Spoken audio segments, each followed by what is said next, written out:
लोक चिंता नहीं होनी चाहिए, कल क्या होगा, आज का तो काम चल गया, अगला महीना कैसे काम चलेगा, ये अगर चिंता है तो तुम्हें भगवान का भरोसा नहीं। ये भजन के समय ज्यादा प्रपंच रचेगा, किसका देना है, किसका लेना है, किसने कब 10 साल पहले किसने गाली दी थी, 10 साल पहले, वो सब याद करवाएगा। मन जलेगा, उसने ऐसा क्यों कहा था, उसने तो पकड़ो कि इस समय मंत्र जपने के लिए बैठे हुए, प्रपंच करने के लिए बैठे। नहीं देखो ना, यही करता है। आप जब बिल्कुल एकाग्रता पूर्वक टीवी देखते हुए तो फिर बढ़िया है, फिर कोई परेशानी नहीं। एक कुर्सी में और आदमी बैठा लो, फिर माला ले लो, कोई परेशानी। ये हम उनकी बात कह रहे हैं जो असंगोहम असंग होकर मंत्राकार वृत्ति कर रहे हैं, उनकी तब इसकी असलियत समझ में आती कि मन हमारा इस समय दोस्त है या दुश्मन। भजन के एकदम विरुद्ध खड़ा हो जाता है। लोक चिंता, अभी क्रियाओं की भी चिंता करो, भजन हो जाएगा, अभी तो वो करना है, अभी वो करना है। वो जिस समय भजन में बैठो उस समय ये सोच लो कि अगर आसपास आग लग जाए तो भी हम नहीं उठेंगे। आसपास आग लगी तो भी नहीं उठेंगे। योगक्षेमम वहां में हम करने वाले भगवान मुझे उठाया के या आग को शीतल करे, उनका विषय है। और सच्ची कहते हैं जब चल रहा है तो अग्नि की भी ताकत नहीं कि आपके रोम को झुलसा दे, यदि सत्य भाव में स्थित हो। प्रहलाद जी को आग में झोंक दिया गया, कबीरदास जी को आग में झोंक दिया गया, कुछ नहीं हुआ, क्योंकि आग में जो दायिका शक्ति है वो प्रभु के द्वारा दी गई है, प्रभु ने ही प्रकट की है। पूरी लंका जल गई, हनुमान जी महाराज की पूछ के बारे में भी झुलसन नहीं हुई। क्यों? ताकर दूत अनल जी सिरजा, जरा न श्रुते कारण गिरजा। बोले उनके दूत है जिन्होंने अग्नि का सृजन किया है, अग्नि की रचना की, जिन्होंने अग्नि को प्रकट किया है, अग्नि में जो दायिका शक्ति दी है। लोक चिंता ना, अगर आपको भगवत प्राप्ति करनी है तो तुम्हें कल की चिंता नहीं करनी। अभी वर्तमान में जो कर्तव्य है, भजन, मन को परमात्मा तत्व में लगाना, और शरीर से जो भी क्रियाएं हो, कुछ समय तो ऐसा रखो जो क्रियाहीन भजन हो। शांत, हम तो कहते माला भी मत लो उस समय, ईमानदारी वाला भजन कह रहे हैं। शांत बैठ जाओ, बस केवल आंखों के सामने मंत्र चलाओ, चाहे आंख बंद करके चाहे खुला करके। बस देखो ये कहां जाता है, जहां जाए फिर इसको दौड़ा के लाओ, इसी मंत्र में जहां जाए फिर दौड़ा के लाओ, बार बार मंत्राकार वृत्ति। 10 मिनट ऐसा साधन करोगे तो कई घंटे के भजन का फल मिल जाएगा। देखते हुए 10 मिनट भजन करोगे तो कई घंटे जप का फल मिल जाएगा। बहुत प्रभाव है मानसिक चिंतन करते हुए मंत्र जपने का। पर उस समय लोक चिंता ना, और ना धर्म चिंता कि अभी हमारा ये कर्तव्य है, उस समय नहीं। और ना देहेगा, अरे बड़ा दर्द हो रहा है, ये दर्द हो रहा है, वो दर्द हो रहा है। तुम्हारे किसी के दर्द तो कभी कभी होता होगा, हमारा दर्द का तो संबंध हो गया है, दर्द से हमारा तो संबंध हो गया है। जैसे तुम्हारा स्वाभाविक कभी बुखार आदि आवे तो शरीर में पीड़ा होती ना, ऐसी हमारे तो रोज बनी रहती है। इसके ऊपर उठे तब कांखना आएगा कि बहुत दर्द हो रहा है, फिर ऐसा आएगा।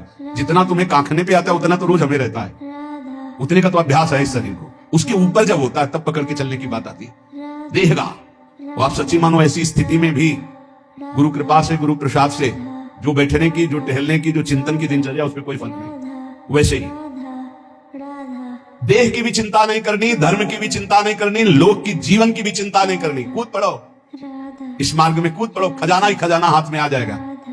श्रीपाद कहते हैं जब कोई ऐसे भजन करता है तब उसके अंदर भावना श्यामा श्याम की जागृत होती है, तब भावोत्सवेन भजताम रसकाम धेनु। संत वाणी, महापुरुषों का प्रत्येक वचन भगवत प्राप्ति के लिए बहुत अमृतमय सहायक है। कह रहे हैं अंधी करोमि भुवनम बधरी करोमि धीरम, सचेतन मचेतनताम नयामि, कृत्यम न पश्यति नयेन हितम शृणोति, धीमान धीतमति न प्रतिसंदधाति। जो व्यक्ति बात बात पे क्रोध करता रहता है वो अपने भजन को छीण कर देता है, उसका भजन फलदायी नहीं हो पाता। अंधी करोमि, वो अंधा हो जाता है और ऐसे बात बोल देता है, ऐसी क्रिया कर देता है, ऐसी चेष्टा करता है, ऐसा संकल्प बना लेता है, उसका भजन क्षीण हो जाता है। क्रोधी पुरुष का भजन क्षीण हो जाता है, वो भगवत प्राप्ति कराने में समर्थ नहीं होता। अंधी करोमि भुवनम बधरी करोमि, गुरुजन उसे बोले समझावे तो उसको गुस्सा आ जाएगा, वो बहरा हो जाता है, उनकी बात नहीं सुन, वो अंधा हो जाता है, वो चेतन होते हुए जड़ हो जाता है। बस वो मैं ऐसा कर सकता हूं, मैं ऐसा कर दूंगा, वो अपने परम कर्तव्य को भूलकर अहित की बात बोलना लगता है, गाली गलौज करना। इसलिए बुद्धिमान पुरुष को चाहिए, जो भगवत प्राप्ति करना चाहता है, इस क्रोध रूपी शैतान से बचे। ये आ गया तो ना गुरुजनों की बात सुनेगा, ना देखेगा, ना समझेगा, जड़ जैसा हो जाएगा और बहुत गंदी गंदी बातें बोलने लगे, गाली गलौज, अपराध प्रवृत्ति, हिंसा आदि। जो उपासक भगवत प्राप्ति करना चाहता है इस क्रोध से बचे। क्रोध बहुत ही हानिकारक है। प्रायासु प्रतिनामर्थे देवायांति सहायताम, अपंथानम तु गच्छन्तम शोदरोपि विमुंचति। जब कोई सही मार्ग में चलने लगता है, दूसरों को सुख पहुंचाने की बात बोलता है, तो दैवी शक्तियां उसकी रक्षा में हो जाती हैं। वो अकेला नहीं रहता। जब कोई धर्म से चलता है, नाम जप करता है, दूसरों को सुख पहुंचाने की बात सोचता है, तो भागवतिक दैवी शक्तियां उसकी सहायता में हो जाती है। और जब कोई कुमार्गगामी होता है, अपंथानाम तु गच्छन्तम, गंदे आचरण में चलता है, तो उसका अवसर पर सगा भाई भी साथ नहीं देता है। दैवी शक्तियों की तो बात क्या जाने दो। अपंथानाम तु गच्छन्तम सोदरोपि विमुञ्चति, जो उधर से, उसी उधर से प्रकट हुआ सगा भाई, वो भी त्याग कर देता है, उसका कोई साथ नहीं देता। इसलिए प्रायः सुकृति नाम अर्थे देवायांति सहायतम, सुकृतिवान बनो, धर्म मार्ग में चलने वाले बनो, भगवान नाम स्मरण करने वाले बनो, सब दैवी शक्तियां तुम्हारी सहायता करेंगी बिना मांगे। कुमार्गगामी बनोगे तो दैवी शक्तियों की बात जाने दो, तुम्हारा कोई मित्र भी, तुम्हारा सगा भाई भी तुम्हारा साथ नहीं देगा, उसको भी रोक दिया जाएगा। भागवतिक सिस्टम बाधा पहुंचा देगा, वो तुम तक पहुंच ही नहीं पाएगा। कुमार्गगामी मत बनो। यदि ये दो अक्षर तुम्हारी जिह्वा पे विराजमान है, हरि राधा कृष्ण, तो वज्रम पापमही भृताम भवद्रोदेकस्य सिद्धौषधम मिथ्या ज्ञान निशा विशाल तमसस् दिग्मासु बिंबोदयः कुर क्लेश महीरुहा मरुतरज्ज्वाला जटाला सिखी द्वारम निर्वृति सद्मनो विजयते कृष्णेति वर्णद्वयम्। कृष्ण राधा, ये दो अक्षर जब जिह्वा से उच्चारण किए जाते हैं तो वज्रम पापमही भृताम, जैसे विशाल पर्वत पर वज्र का प्रहार हो जाए तो चकनाचूर कर दे, पर्वत को दूर दूर बना दे, वज्र की ऐसी महिमा है। ऐसे ही नाम की महिमा है कि जिसकी जिह्वा पर चलने लगा कृष्ण कृष्ण कृष्ण राधा राधा राधा, तो वज्र पाप मही भृताम, मानो पाप रूपी पहाड़ पर नाम रूपी वज्र का प्रहार हो गया, अब चकनाचूर हो जाएगा पाप रूपी पहाड़। पाप रूपी पहाड़ को चकनाचूर करने के लिए ये नाम वज्र के समान है। भवगद्रोद्रेकस्य सिद्धौषधम, ये संसार में जन्मना मरना, इसे भवरोग कहते हैं। इस भवरोग की सिद्ध औषधि है नाम, दो अक्षर राधा राधा कृष्ण कृष्ण हरि हरि। गोस्वामी तुलसीदास जी के दास नाम भवभेषज हरनि घोर त्रैशूल, तीनों प्रकार के तापों का नाश करने वाले आवागमन के चक्र को रोक देने की सामर्थ्य इस नाम में है। भवरोग की अचूक औषधि ये दो अक्षर राधा राधा राधा कृष्ण कृष्ण। भवगदोद्रेकस्य सिद्धौषधम, और मिथ्या ज्ञान निशा विशाल तमसस् दिग्मासु बिंबोदयः, ये मिथ्या ज्ञान रूपी रात्रि के महान अंधकार को नष्ट करने के लिए ये नाम सूर्य है। जितना नाम जप करोगे उतना ही आपके हृदय में शुद्ध ज्ञान प्रकाशित होगा। नाम जप करोगे सिद्ध औषधि है, आवागमन चक्र से मुक्त हो जाओगे। नाम जप करोगे तो ये पहाड़ के पहाड़ पापों को भस्म कर देगा। महाराष्ट्र से कुछ विज्ञ परिकर जन आए थे, भक्तजन, तो उन्होंने कहा कि पंचकोशों का बाध किए बिना कोई मुक्त नहीं हो सकता। अन्नमय कोश, मनोमय कोश, विज्ञानमय कोश, आनंदमय कोश, इस तरह के जो कोश हैं, इनका बाध किए बिना कोई जीवन मुक्त नहीं हो। और आपके प्रवचन में प्रायः सुनते हैं नाम जप करने से जीवन मुक्त हो जाएगा, भगवत प्राप्त हो जाएगा, तो इन कोशों का बाध तो ज्ञान से होता है। तो उनको बताया कि आप जप करके देखो, प्रश्न करने से, उत्तर प्राप्त कर लेने मात्र से संतुष्टता नहीं होगी। आप जप करो, जप करोगे कुंडलिनी जागृत हो जाएगी, जप करोगे निरंतर प्राण संयमित हो जाएंगे, षट चक्र का भेदन हो जाएगा, पंचकोशों का बाध करने वाला ब्रह्म तत्व का ज्ञान प्राप्त हो जाएगा। कौन सा ज्ञान ऐसा है जो भक्त को ना हो जाए? नाम से जो चाहोगे वो प्राप्त हो जाएगा।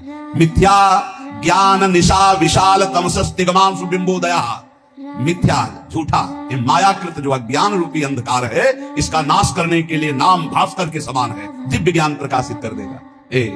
जो राम राम भी नहीं जप पाते थे, मरा मरा कहते थे, इतना नाम का प्रकाश हुआ कि राम जी के प्रकट होने के पहले ही दिव्य उनके पावन चरित्र का गान कर दिया। विश्वास करो, नाम का प्रभाव। जो सादर राम राम नहीं कह पाते थे, उन्होंने संस्कृत में भगवान के पूर्ण चरित्र का गान कर दिया। ये नाम का प्रभाव। कोई ये ना समझे कि नाम से कैसे, जो योग से प्राप्त होता है, जो ब्रह्म ज्ञान से प्राप्त होता है, वो सब नाम जपने से सब प्राप्त। और नाम जप नहीं है तो शुद्ध ब्रह्म बोध हो ही नहीं सकता। ये काशी से आए हुए एक महापुरुष की बात। मैं नित्य विश्वनाथ जी को जल चढ़ाता हूं गंगा स्नान करके, मैं नित्य वेदांत का अनुशीलन करता हूं गुरु चरणों में बैठकर। इतने वर्ष हो गए ब्रह्मानंद की प्राप्ति के लिए उपाय करते हुए, और 65-70 वर्ष की अवस्था संन्यास वेश। उनका काशी से आपका प्रवचन सुनाऊं तो केवल एक प्रश्न का उत्तर लेने आया हूं, मुझे अब भी शांति क्यों नहीं मिली? शुद्ध हूं, कहीं भी अशुद्ध आचरण नहीं, कहीं भी किसी भी तरह की कोई त्रुटि नहीं। क्या त्रुटि है जो मुझे शांति प्राप्त नहीं हुई? उनका आपके दर्शन से पता चलता है कि आप शुद्ध साधक हैं, आपके वचनों से पता चलता है कि आप प्रयासरत बहुत अच्छे साधक हैं, पर जो हम त्रुटि पकड़ पाए वो आप पकड़ पाए। क्या आप निरंतर मंत्राकार वृत्ति करते हैं? उनका नहीं, यही एक त्रुटि। जाओ ये कर लेना। प्रक्रिया बताई।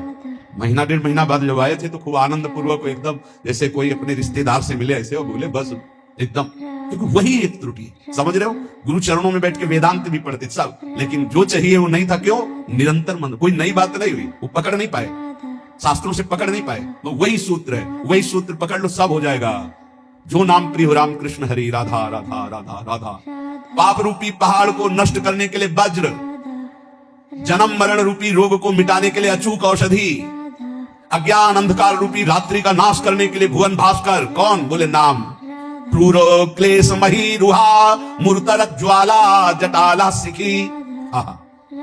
ये क्रूर क्लेश रूपी जो हमारे कर्म हो चुके हैं, बड़े बड़े भयानक वृक्षों के रूप में है, इसके लिए नाम प्रचंड ज्वालामयी अग्नि है, पूरे वन के वन को भस्म कर देगी। एक वृक्ष की क्या, ये हमारे क्रूर क्लेश देने वाले जो कर्म जमा है, ये वृक्ष नहीं, पूरे वन के वन समझो जमा है। इनको भस्म करने के लिए अग्नि चाहिए। वो अग्नि कौन है? नामाग्नि। द्वारम निर्वृति सद्मनो विजयते कृष्णेति वर्णद्वयम। परमानंद निकेतन के द्वार में पहुंच चुके हो, यदि नाम जपना शुरू कर दिया, राधा राधा कृष्ण कृष्ण, इसलिए इन दो अक्षरों की सदा जय हो। जिसकी जिह्वा पर विराजमान होते हैं उसकी सदा जय होती है। कह रहे भाई वृंदावन मत जाना। क्यों? बोले हम पहले से तुम्हें सावधान कर रहे हैं। एक चोर रहता है, वो तुम्हारे चित्त को चुरा लेगा। रे चेता कथयामि ते हितमिदं वृंदावने चारयन वृंदम कोपि गवाम नवाम बुध निभो बंधुर्न कार्यस्त्वया सौंदर्यामृत मुद्गिरद्भिरभितः सम्मोह मंदस्मिते रेष त्वाम तव वल्लभाश्च विषया नासुक्षयं निश्चति। सावधान मत जाना ब्रजनगरी में, वृंदावन में, वहां एक बहुत बड़ा चोर रहता है। क्या?